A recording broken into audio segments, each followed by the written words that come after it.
Alright, I was sick and I wanted to make this video about 2 days sooner, but I seem to be getting over it, and so I'll just post this before the month is out. Okay, so there's a relation between IQ and income, and for most of the population, over a large enough population in time, it scales. The squared correlation is around 0.4, meaning the variance in IQ explains about 0.4 of all variance in income, 40%, as far as we can tell. And these relations get higher the more longitudinal it is and the bigger and broader the sample is. This is also why any particular number isn't that important. People say, oh, the real number's higher or lower, because extend the time scale far enough and the relation will tend towards 1. But in any particular year, it's around 0.4 for general variance between individuals, and at least in the 1990s, the median income by racial groups were totally in line with IQ, i.e., a black with an IQ of 90 earned, on average, about as much as a white with an IQ of 90. So I say all this, but then I've also said wealth is luck. And that's not entirely true, but a doctor makes more than a construction worker. Okay, that's understood. When I said wealth is luck rather inartfully, I was talking about Jeff Bezos, Bill Gates, Warren Buffett, Mark Zuckerberg, Larry Ellison, Larry Page, Sergey Brin, and Michael Bloomberg. Are these people innovative? Okay, well, let's look at Amazon. Was Amazon the first online retailer? No, just go to the Wikipedia page. Now, about as soon as the internet came into existence, in fact, before the internet as we know it came into existence, there were electronic purchases. Individual companies had all sorts of methods for people to electronically purchase products, all using telephone lines, going back to the early 1970s. The first general retailers that I know of, in the UK, there was CFAX, and that started in 1977. This was followed by Oracle and Prestel in 1979. And these were services that had an online catalog that customers could access and purchase stuff on a terminal made for the service, right? So you got the hardware and software were a single thing. You bought it on like the special, on a CFAX terminal. In France, they had service in 1977 called Antiope. In Canada, also in 1977, they had a service called Norpac. In Japan, they developed a similar service called Captain in 1978, and the United States didn't have an online retail service until 1982 with a program called StarText. Telecom Australia was launched in 1985 in Australia and New Zealand. Ireland began adopting the French Mintel system in 1988. These were all hardware-specific services. You had to use a Mintel machine to access the Mintel network. And all these services were classed as a kind of videotex service. So these are the videotex online retail services. And while technically they can be called a kind of internet, in that it was computers talking to each other over a network and traffic was routed all over the place to access servers, it wasn't the internet with the GUI browsers and accessing, public website that Bob made. It wasn't that internet as we know it. In 1994, NetMarket was launched. And that was the first online retailer as we conceive of it on the public internet that you could go through Netscape, for example. And that same year, saw the launch of the Internet Shopping Network. Amazon was founded a year later in 1995. Now, Jeff Bezos didn't invent online commerce. He wasn't the first to market, but maybe he was the best at it. Now, in one sense, he was certainly the best at it in that he got the most sales and eventually became the biggest online retailer, but that doesn't necessarily means he made the quote-unquote best product in some sort of A/B objective testing way. That if you put a person in front of a NetMarket site and that same person in front of the Amazon and ask them to tell you which is better, they may not necessarily pick the they may not necessarily pick the one that has the most market share. A classic example of this is Pepsi and Coke, right? Coke generally outsells Pepsi. However, in taste testing, Pepsi and Coke do about the same. Pepsi did a taste testing thing which showed that Pepsi was preferred over Coke, but then Coke did another one and showed no, it's actually, and did it with proper methodology and found that no, Pepsi and Coke are about equally, are about equally desired by the public. So but the thing is, Coke has a much bigger market share for reasons that have nothing to do with what we can say through A/B testing is the objective quality of the product. Objective quality of the product being the consumer's subjective valuation of the product through A/B testing. That's how I'm defining objective quality of the product. So the objective quality of the product references a subjective valuation of the consumers, right? But in this sense, the objectively better product doesn't necessarily get higher market share. So, why did people buy from Amazon as opposed to Netmarket or Internet Shopping Network? I don't know for sure. Did Amazon offer a wider selection of products? Did they have a better user interface? I do know that around 2003, 2004, when I was compos mentis enough to think about such things, that nobody I knew even knew about Netmarket, but they all knew about Amazon. So even if Netmarket at that time had a better product, had a better interface, had wider selection, even if Netmarket was better, I and the people I know would never have used it because they had not heard of it. And I was able to find screenshots of Amazon.com and Netmarket from 1998. And they don't look that different to me. Amazon looks a little sleeker and a little bit more modern. But this is the time that Amazon is beginning to pull away. Now look, I'm not saying Amazon wasn't better than Netmarket. Just looking at the sites from screenshots from the Wayback Machine, it looks like Amazon was a nicer looking website at least. But we have to ask ourselves, how much different would a world without Amazon really be? And I think the answer is hardly any different at all. And this goes back to this economic slotting thing I was talking about. In all industries, there's only room for a few companies. And the companies that get the most market share squeeze out the rest. And their existence makes it far more difficult for anyone else to start up and compete. Their presence makes it almost impossible for new firms to pop in unless those firms have serious institutional supports. And an example of this would be Tesla, who's getting money from somewhere. I'm not exactly well read on how Tesla got in. But I think a better example would be the Japanese car companies breaking into the US market. Because what the Japanese government did is they put strict protections, strict tariffs on US cars coming into Japan, right? So that the Japanese car companies could access to all, they could compete against each other, but all the Japanese car companies had a monopoly on the Japanese market for cars, so they could tool up, they could develop themselves and develop the economies of scales, right? And go from an infant industry to a mature industry. Then once they were ready, then they could begin competing with US automobiles. Okay, beginning to export to the US, but in response having to raise the trade barriers to US cars. So, but like regular guys, like if they don't already have a lot of money, and I mean tens of billions, or connections to those who do have a lot of money, can never break into either the automobile market or the online retailer market in a way that would compete with Amazon. Like you can engage in online retail in sort of niche ways, but you're not ever going to be able to replace Amazon. Now, Jeff Bezos ran Amazon out of his garage at the beginning, and I guess he deserves to be a billionaire because he had a more ergonomic website in the 90s. Well, what people deserve is a value judgment, but that's what you're saying. Okay?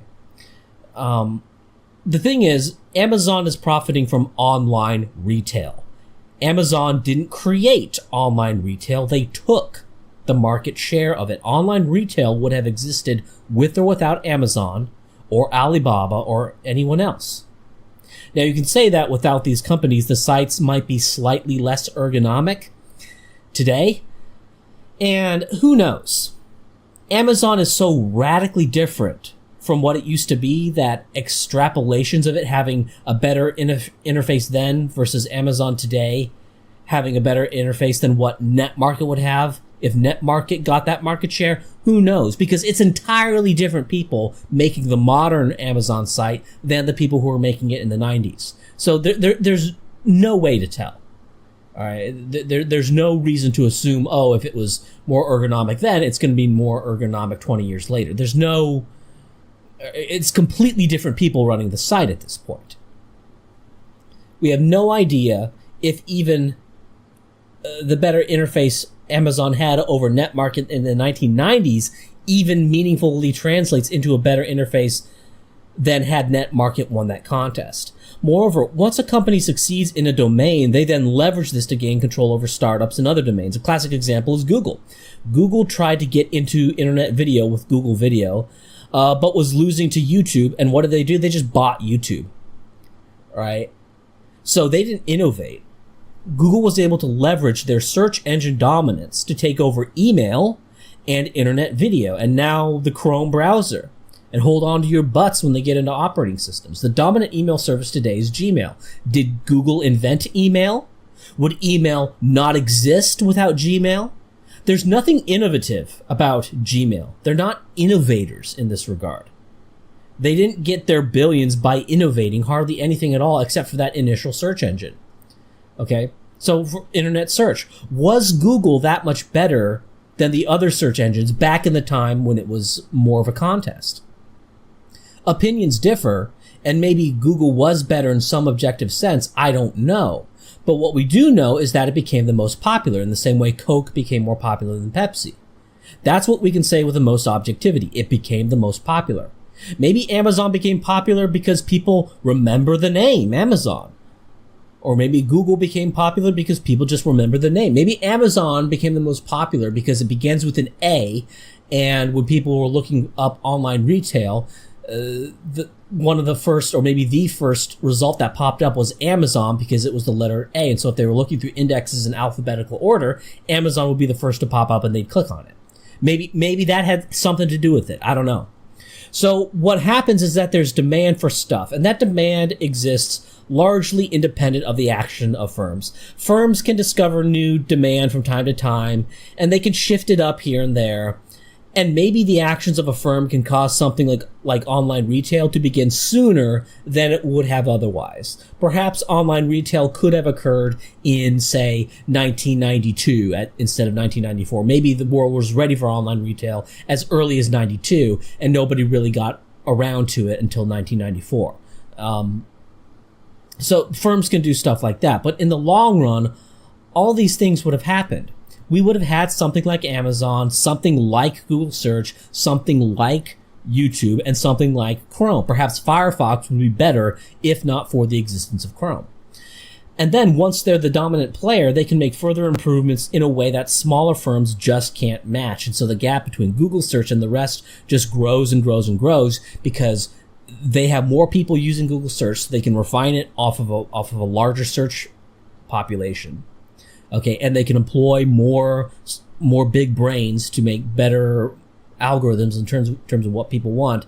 Google just has so many more resources that they can just make their search better and better and better in terms of what the potatoes using it actually want. But say Lycos won the search engine wars. Would Lycos today be worse or better than Google? Who knows?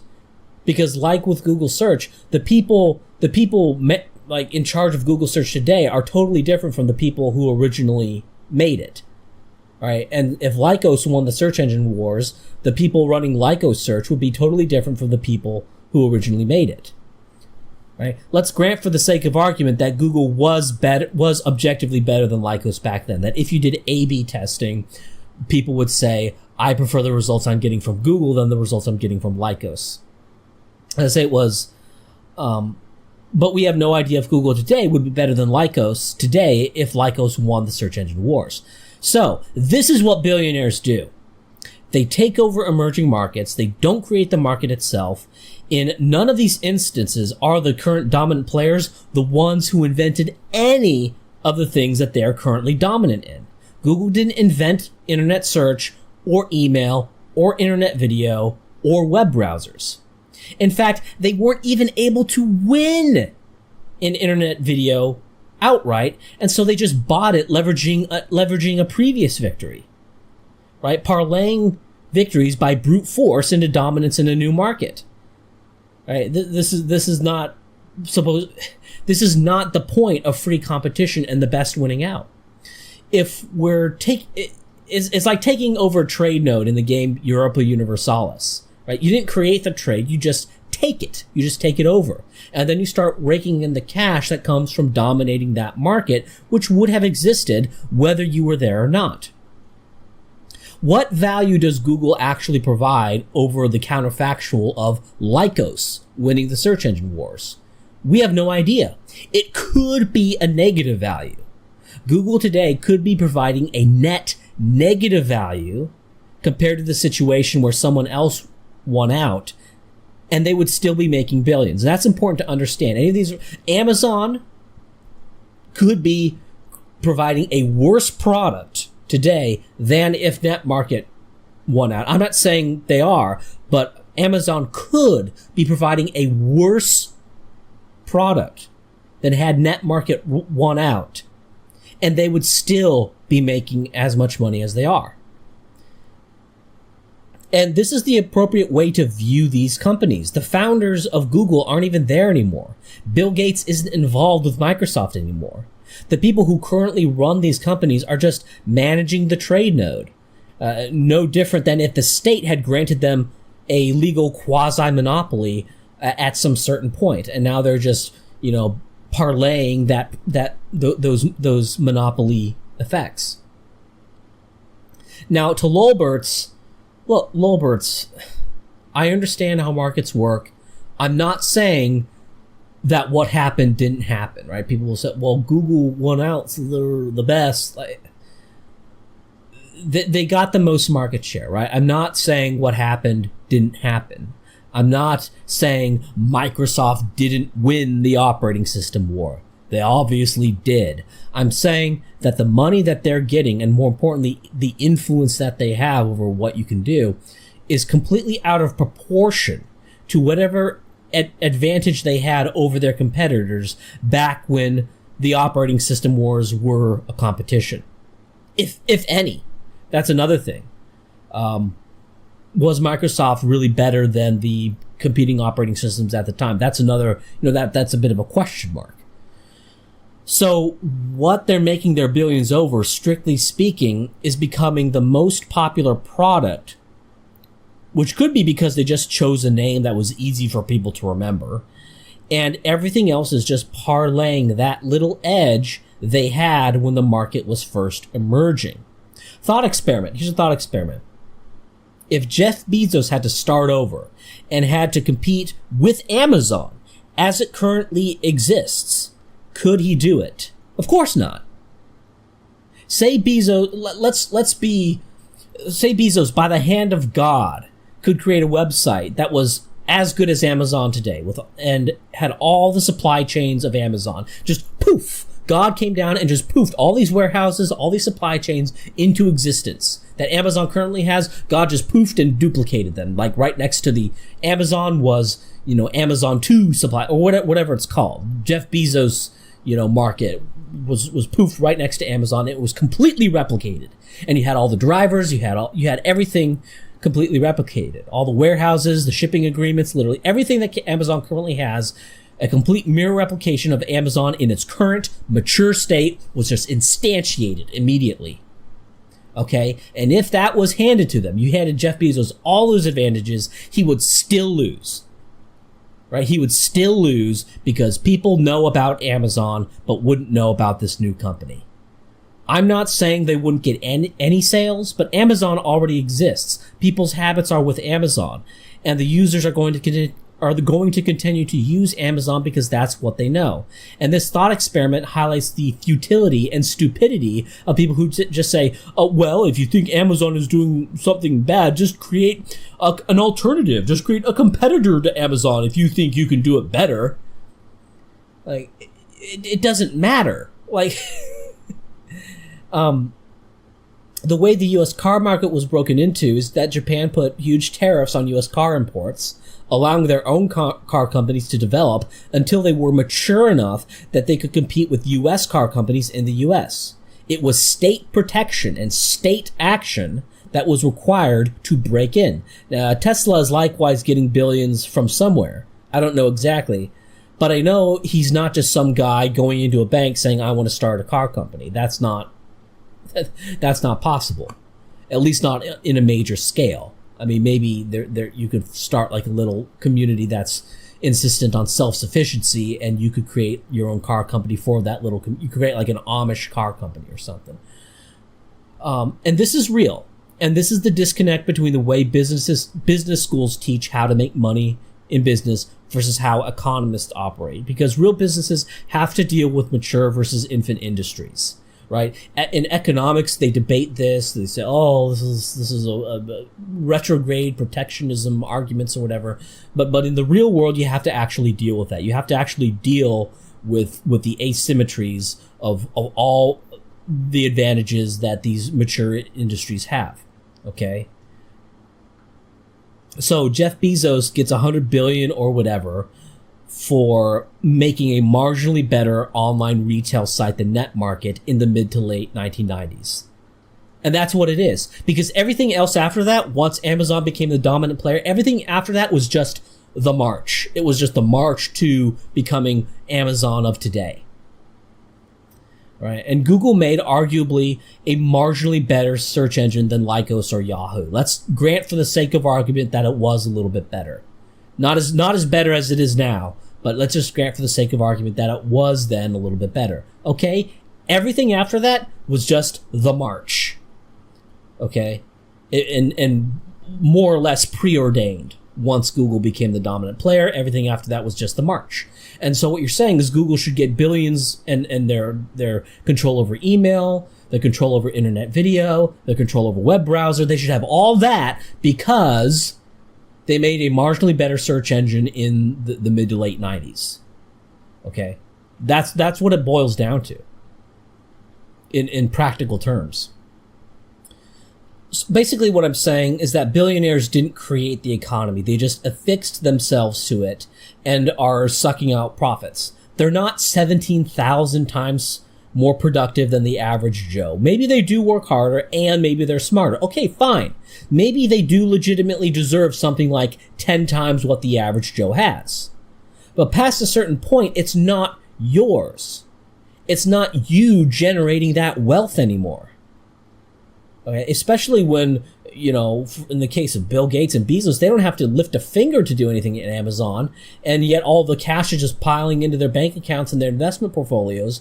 At what point do you just say, hey, you're not generating, you're literally sitting on your butt at this point. You're not doing anything that generates wealth. And in fact, long ago, Amazon continued to grow while you did nothing. And they grew from that, and they grew off of the labor of people being paid $100,000, $200,000, $300,000 a year. People who were being paid their real calibrated market value of their labor. And so what you're looking at with these billionaires is outsized wealth. You're looking at wealth that's pooling in them that is disconnected from the traditional supply and demand market for labor. All right. Jeff Bezos isn't providing hardly anything of value, but he has affixed himself to this thing, Amazon, that had market dominance, and is then just cutting off the top, making money off of the work of the people who work for Amazon at this point. Okay, that's what's actually happening. Why? Well, because he made a nicer interface in the mid to late 90s. Right? That's and in practical terms, that's what you have to say, and you have to say this is okay. Now, there was a paper, Talent versus Luck, the role of randomness in success and failure. And they ran a simulation, and I'll talk about that, okay? But let me just describe it for now, before giving my thoughts on it. They ran a simulation which had individuals with varying degrees of talent.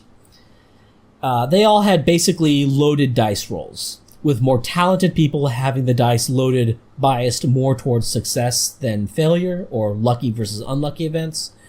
So for any given event, a highly talented person may have a 60% chance of success, while a less talented person may have a 40% chance of success. So it was a series of loaded dice rolls. And they ran several simulations here with unequal starting capital, with equal starting capital, increased or decreased the severity and or incidence of lucky and unlucky events. And they also had people connected to others in random ways, so that success of someone proximate to you would somewhat transfer to you, right? Sort of the personal network effects. And the effects of successes in these simulations are multiplicative, because as you get more money, you can invest more, parlaying one success into more successes. But failures operate more linearly, not entirely linearly, as the more money you have, the more money you can lose. But since the payoff from success is generally higher than the cost of failure, which is vindicated by the fact that the stock market has grown by an average of 10% a year over the past 20 years, this isn't an unrealistic assumption, meaning that wealth tends to snowball, whereas losses tend to be less snowbally. They tend to be more linear, though not completely linear. And so what they found was that there was some relation between success and talent. It wasn't zero, right? But they tested a range of values, and they all produced some variation of a slightly right-shifted distribution of final capital. But in all instances, the richest people had a talent level only slightly above the mean. So as a population, based on the simulation, we would assume billionaires have an average IQ of around 110 to 115. Okay? Much lower than doctors or engineers. And so the folksy bias that the richest are not necessarily the best and brightest is borne out by this simulation. Now, with simulations, of course, you got to be careful, because I could come up with a simulation that says God just came in, handed out all the wealth, and handed it out in a way that precisely matches the way wealth is currently distributed, and then say that this is evidence that God made things the way they are. Why? Because look, the world totally matches the results of my simulation. My simulation says God comes down and hands out wealth in exactly the way it's currently distributed. Well, there you go. My simulation, is evidence that God did all this, right? So I'm not saying this paper for sure accurately reflects the real world, but the simulation explains what we see better than, say, any metric that solely relies on talent or intelligence explaining the disparities. And their assumptions in creating the model were certainly more sophisticated than God did it. And it was, and they go through it, and it's based on research of class lucky and unlucky events, and how much these events are empirically shown to impact wealth of people in the real world. So it's not, so the goes-intos of the simulation are research. They're not just made up. They're not just, hey, let's try this, let's just keep trying things until we get a result that matches the real world. What they did, they started out with a whole bunch of empirically based assumptions, and then they ran, I forget how many they ran, at least 20 simulations, and they all matched the real world's distribution of wealth fairly well. And what I think needs to be done is an analysis that includes insized and outsized wealth, because IQ is a good predictor of income that you're going to earn in a career over time with a sufficiently large population. When you're comparing the wage incomes of populations in tens of millions, it becomes very effective, though that effect is weak. That effect, I think, is currently weakening and is going to continue to weaken as you get something where, for example, Indian Americans, they develop financial networks that whites are legally prohibited from forming because, segregation, anti-discrimination laws, right, which functionally only apply to whites. Okay, so, but it really begins to fail once you get into wealth generated by investment or starting a business, because that wealth becomes dictated more by the general economy around you. And you can become wealthy if a bunch of people in an area just know about you and don't know about the guy you're competing with. And wealth begins to pool into you for reasons completely unrelated to anything that you're actually doing. this, okay, I'll go with this. I'll go with this. I don't know. You know what? Screw it. I'll just go with this. Think about James Rolfe, the angry video game nerd on YouTube. He started making fun of bad video games in front of his friends, and his friends loved it. And they told him that he should post these videos on the internet. And he was sort of going back and forth whether he should do so. Now, we now know that was obviously a great decision for him. What if one of his friends at the time was particularly persuasive and convinced James Rolfe not to do that, not to post his videos on the internet, and instead just focus on his traditional career, focus on going to college, learning something, and getting a traditional career? Well, that sort of chance event, right? What we classify as a chance event, now, world is ultimately as deterministic as the behaviors of atoms and even perhaps subatomic particles, but you know what I mean by a chance event. That kind of chance event would mean we don't have the angry video game nerd. And maybe instead, someone like the irate gamer would have been the first big user into that niche of content, and he'd be the big name and would be accused of being a ripoff of AVGN. And you'd say that would be a terrible world, because AVGN is better than irate gamer, but then AVGN might come along later after seeing the success of irate gamer and be accused of being trying to irritate and rip off the irate gamer. Now, is James Rolfe 100 times better than the irate gamer? Okay, all irate gamer jokes aside, honestly, no, he's not 100 times better. Maybe he's 5 times better. But James Rolfe is definitely earning more than 5 times what the irate gamer earns. And this is outsized wealth. James had an earlier start, makes a better product, I would say so.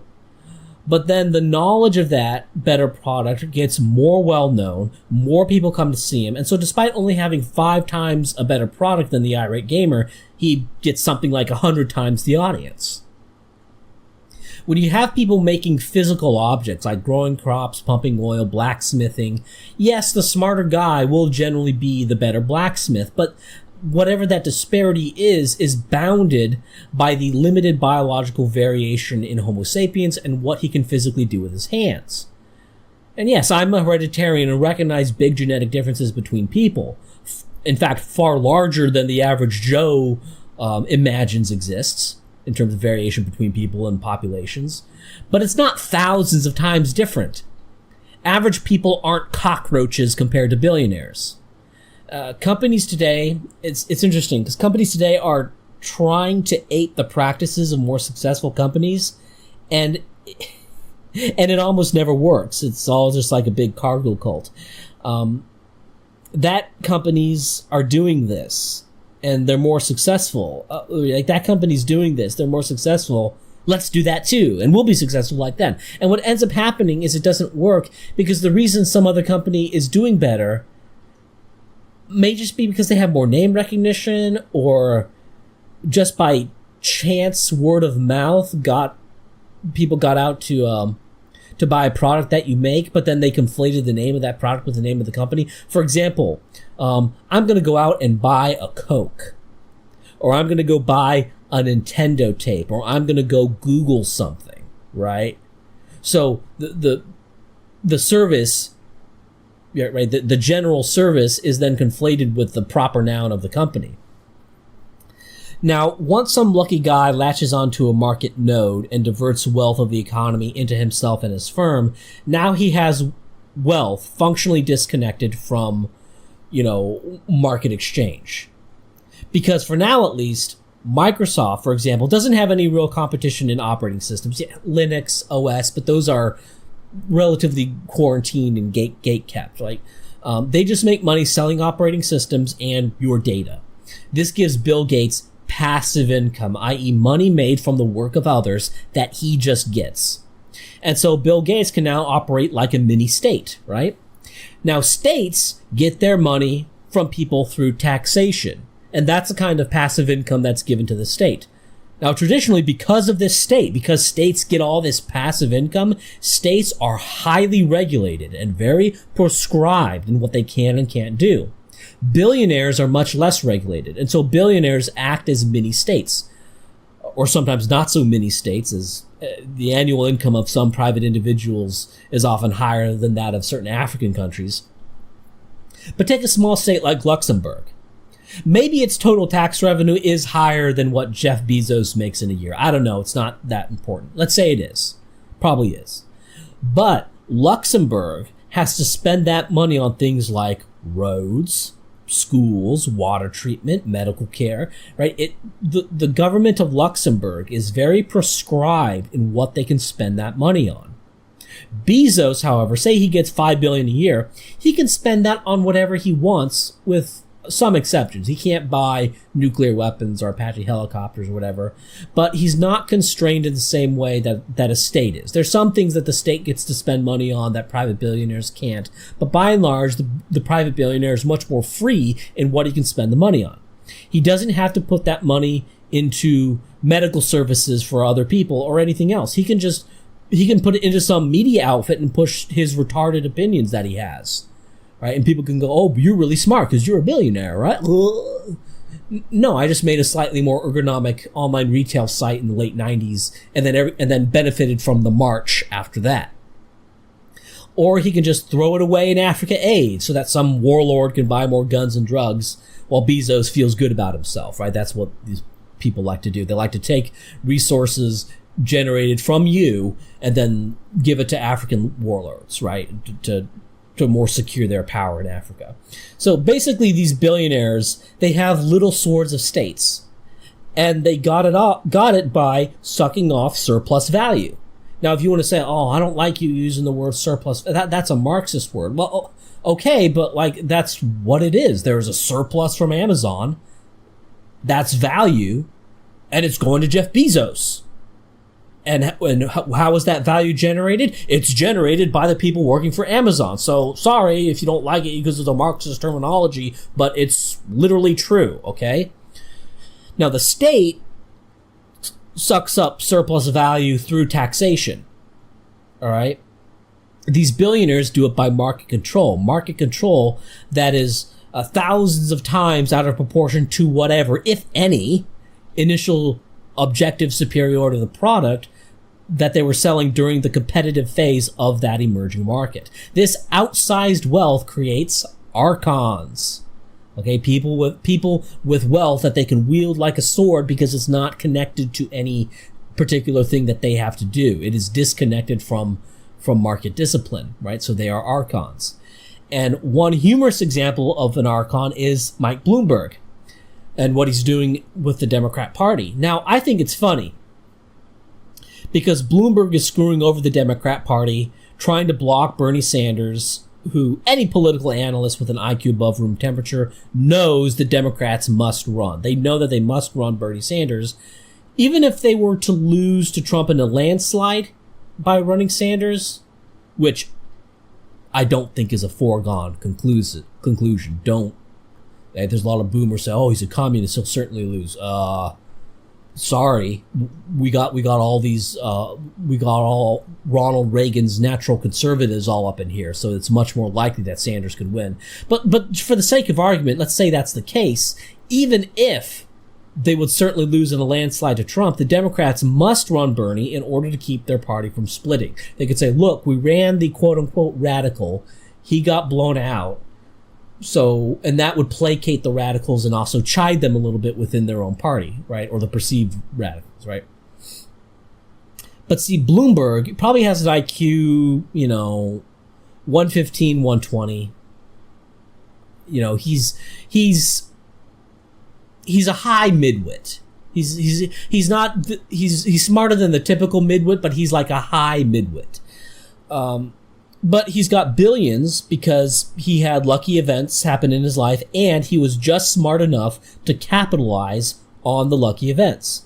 So his high midwit take that the Democrats must run a moderate, or at least what passes for a moderate these days, in order to beat Trump, that's becoming the policy of the DNC because Bloomberg's got the bucks to control the DNC. So now the DNC is being retarded because Bloomberg is politically retarded. Now, right? And so it's funny, people are talking about, oh, Russian interference in U.S. elections, that's bad because that's a foreign state interfering in elections, but that's what Bloomberg is doing. Bloomberg, having his outsized wealth, he's now functionally an archon. He is functionally a mini state in terms of being able to wield wealth around the world in a way disconnected from market discipline. Okay? And so Bloomberg is functionally a foreign government intervening in this election. Now, in this instance, it's not particularly bad because what he's doing is just beclowning himself and screwing over the Democrat Party. But it's, you know, so I don't mind Bloomberg being a dumb billionaire archon screwing up the DNC. But there's examples where this is really bad. Google, for example, paid off the Heritage Foundation to write articles against government regulation of Google. Okay, that is a far more dangerous and evil behavior. Bloomberg's actions are more comical, but they still show the dangers of billionaire archons. Google's behavior is actually doing harm to society, right? They're destroying free thought because now, to write at the Heritage Foundation, you know, if Heritage Foundation wants their Google bucks to keep flowing, they have to write articles favorable to Google's abuses, covering up for Google's abuses, right? Specific policy proposals get complicated, and I don't know what a theoretical state should do. I have some half-formed ideas, but I know for sure that I mean, no good policy is going to come from the U.S. government as it currently exists. So it's not really, you know, talking about specific policy proposals is not that meaningful in the United States today because the United States federal government can't do anything good because it's so rotten to the core. So it's not really an interesting discussion. Oh, well, the U.S. government could do this and this, and this would be good. This would be good. This would be good. Sure, but any talk about state policy is at this point theoretical. You know, for one day far off over the rainbow where we get an actual functional government, in all likelihood through secession. Right? That's what talks about policy really should revolve around. As for what's going to be done within the U.S., who knows? Who cares? The U.S. is a dump, right? And by a dump, I mean, like a home is defined by exclusion. Okay? If you can't exclude people from your home, then it's not a home. It's a common space, and anybody can come in and anybody can just dump whatever. Okay? So in order to have a homeland must have exclusion. Right? You must be able to exclude other types of people from entering your homeland. Otherwise, it's not a homeland, it's just a land. And so when someone says, let's let everybody in, what they're saying is, let's destroy your home. Let's convert your home into a common. And what happens with commons? They become a dump, right? That's what happens to commons. Commons become dumps. So, and that's what the United States is today. It's just a dump. In a definitional sense. Not just in that it's like a bad place to live. 'Cause in the global scheme of things, it's not a particularly bad place to live, but definitionally, in terms of being open to anyone, largely, it's a dump, right? People can just dump on in. But anyway, even though I can't really propose any specific policy proposals, at the very least, we need to change our attitudes towards individuals and organizations with a lot of money. They almost never got it by innovating. Right? Their wealth is not a function of them actually being that much better at what they do or actually providing that level of value. They were more popular when the markets first formed. Then they parlayed and multiplied that edge in market share, not even necessarily in delivering a superior product. I mean, if we had to guess, we guess their products were somewhat superior, right? But not necessarily. And they parlayed that edge to just dominate entire sectors of the economy to the point where they have a functionally passive income because they're making money off of a societal function from an economic slot that they took over that would exist with or without them, and that they didn't create that economic slot. Now, the people who work at Amazon created Amazon, but Jeff Bezos didn't create Amazon past, I don't know when he stopped really being involved in it. And even when he was involved in it, he's just, the CEO. He's not creating everything, right?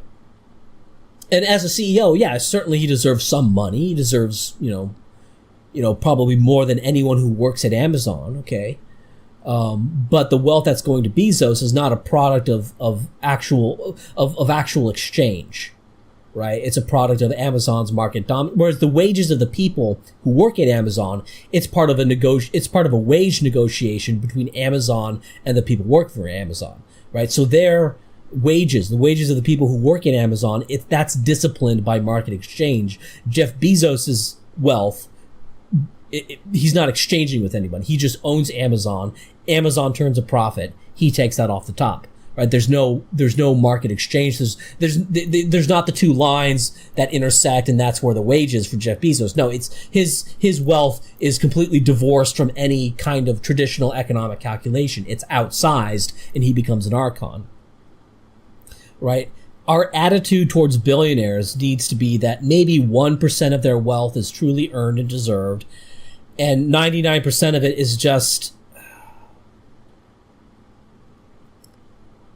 well, I think theft of everyone's surplus value. Now, that word is rubs some people the wrong ways. What exactly is theft? Isn't theft? Certainly it's legal. Okay, maybe if you don't like the word theft, pretend I didn't say theft and I said some other word. Okay, but what they're doing is they're monopolizing societal functions. And we need to have the attitude that the money that's currently in Jeff Bezos's bank accounts is not really his. Okay, and we should seek to take it away from him. We need to have the attitude that, yes, Jeff Bezos, Bill Gates, Mark Zuckerberg, that's not your money, and we seek to take it away from you. We seek to take Facebook, Amazon, and Windows away from you and make it a societal function bound by U.S. constitutional law and freedom of speech. Because when Bezos can decide what gets sold on Amazon, to an extent, he's deciding what can get sold online. When Zuckerberg decides what you can say on Facebook, he is partly saying what you can say on the internet itself. And say you have, Twitter, Facebook, and Google, if they all have similarities in what you're allowed to say on those platforms, that's basically like 90% of the internet in terms of expressing opinions. The opinion expressing internet, that's like 90% of it, right? So they're basically deciding what you can say on the internet.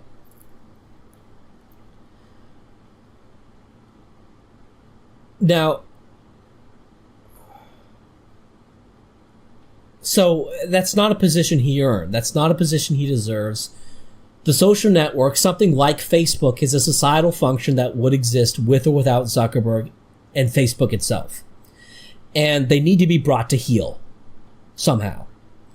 And it's this change in attitude that is needed as a first step to any counter to what these people are doing. We need to put down the Lolbert.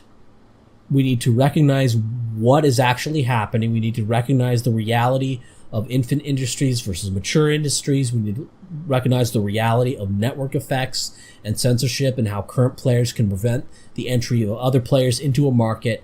Right? We have to deal with the expression of power in the real world and just move past, put down the Lolbert ducky, right? If you want to begin to fight back.